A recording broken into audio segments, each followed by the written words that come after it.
If you have an annoying muscle knot in between your shoulder blades or around your upper back or neck area, and you've tried stretching them and rolling it out, but it doesn't seem to make a difference for you in the long term, here's what you can do to fix it for good. The reason why stretching or foam rolling this area doesn't make a long-term fix is because it's not addressing the true root cause as to what's going on.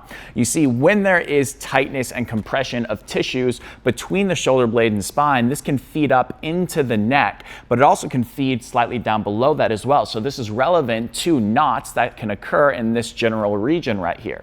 But we have to understand why there's tightness and knots there in the first place, rather than just trying to address the symptoms of the knots themselves. You see, every single breath that we take, we should be getting expansion of the rib cage in all directions. That means we should be getting expansion in the front and the back and also side to side.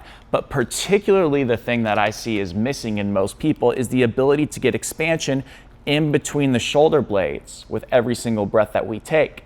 And so if we have tissues on the backside of our rib cage in that area that are compressed and tight and aren't able to actually open up slightly, relatively speaking, with every breath that we take, then we're going to just be restricted in our ability to have variability of movement in this area between the tissues and also the ribs. So what we need to do is educate the diaphragm to work with the rib cage to create that expansion in between the shoulder blades. Here are 2 easy exercises you can do that will help accomplish that and give you some instantaneous results. The first one is very simple. All you got to do is just sit at your desk, and hopefully your desk is at a height to where when you rest your hands on it like this in forearms, you have about a 60-degree angle of your arm bone right here relative to your trunk. Around there is what we're looking for. We don't want it to be too high. So right here is good. And you want to scoot close enough to where you can rest your elbows on this thing nice and relaxed, particularly the inner part of the elbow. This bone right here, all the way through the inner forearm,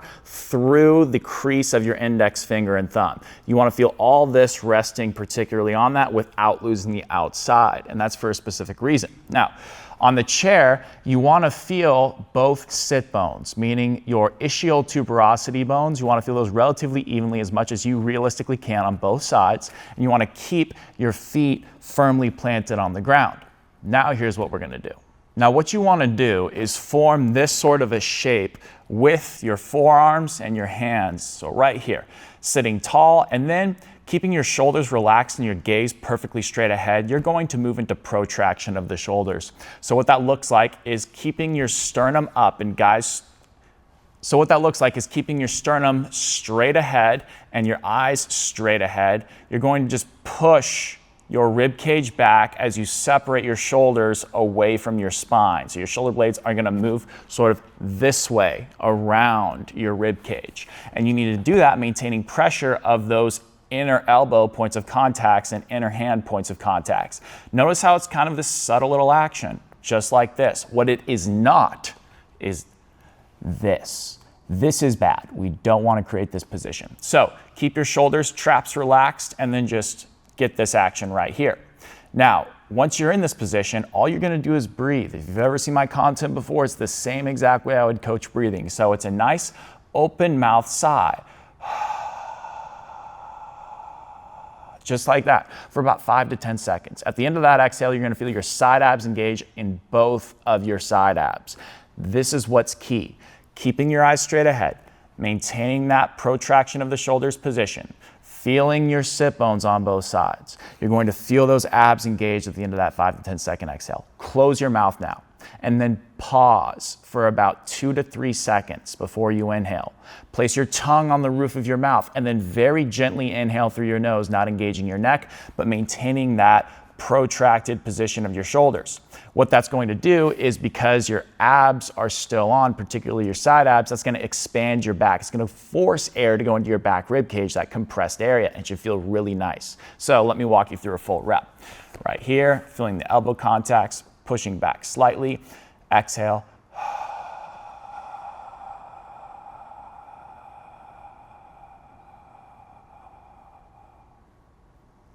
Pause.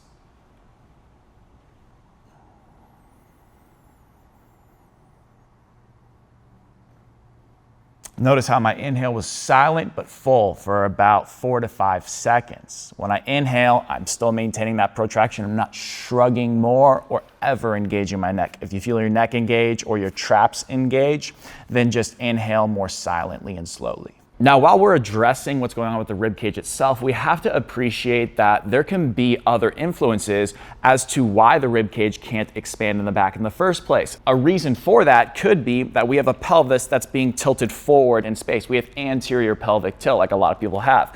When this happens, this can flatten out the upper back or create compression in the upper back muscles, which will restrict the opening of this space. So it could be driven from our pelvis, and until we address this, we're going to continue to struggle with these knots. So if you want the best program I have that's designed for anyone to be able to do to address things like I'm talking about in this video at their root cause, check out my beginner body restoration program. I will link it down below in the description. This program requires minimal time per day with simple exercises progressed over multiple phases that will help you truly address the common problems we see within posture, movement dysfunction, and pain. So again, check it out down below. Now, most people have a knot on one side more than the other. If you have it on both sides, just do both sides for this. But to start, grab a little book, maybe about 2 inches thick. I wouldn't go much more than that or less than that. Around that is what you want. Now, you want to have your whole hand flat on that book, but you want to elevate the side in particular that you have that knot in your upper back. Now, your hands are directly underneath your shoulders and your knees are directly underneath your hips. And what you're going to do, again, is not shrugging. You're going to keep a very slight bend in your elbows, maybe just a 1 out of 10. And then you're going to push your rib cage back towards the ceiling as you keep a relatively neutral low back position. So it's that same feeling you got on the first exercise like this. I'm not shrugging or going too high like this. It's just a gentle push, maybe about a 3 out of 10. But the key is we have to now keep this throughout the entire whole exercise. And it's the same exact breathing pattern, which is really nice. So it's a full exhale, 5 to 10 seconds until you feel your side abs, not your six pack, but your side abs. Pause, inhale through your nose silently without engaging your neck. You're going to feel that upper back space expand on that side that's elevated. It'll feel really nice. So a full rep looks like this.